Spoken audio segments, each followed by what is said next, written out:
দেখো এখানে একটা চৌকো প্লেট আছে, প্লেটের মধ্যে কটা সন্দেশ আছে দেখো তো। একটা, দুটো, তিনটে, চারটা, পাঁচটা, ছটা, সাতটা, আটটা, নয়টা, 10টা, 11টা, 12টা। 12টা সন্দেশকে আমি 4টে থালায় আমি দেবো। মা বললো কি যে 4টে থালার মধ্যে এই 12টা সন্দেশকে আমি ভাগ করে দেবো, তাই তো? ভাগ করে এই যে থালাটা আমি নিলাম। এইবার আমি প্রথমে একটা করে সন্দেশ দিলাম, একটা করে দিলাম, ঠিক আছে?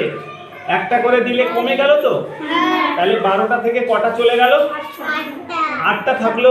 এবার আমি আরো একটা করে সন্দেশ থালায় রাখলাম, এই যে রাখছি। তাহলে এখন চৌকো থালায় কটা করে রয়েছে? এখনো 4টে দেওয়া যাবে 4টে থালাতে। তাহলে একটা একটা করে আমি থালার মধ্যে আবার দিলাম।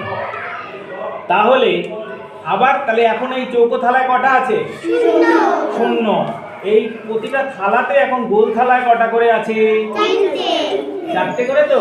তাহলে প্রতি কটা? 4টে না 3টে? 3টে করে 4টে থালায় আছে, তাই তো?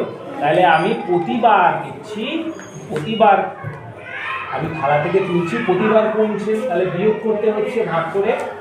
তাহলে এখন আমরা লিখবো থালা, একটি থালায় থাকে কটা সন্দেশ লেখো? একটি থালায় কটা সন্দেশ লেখো? একটা থালায় কটা আছে? তাহলে 3 লেখো এখানে। একটি থালায় 3টি, এখানে এখানে 3টি, এখানে এখানে 3টি।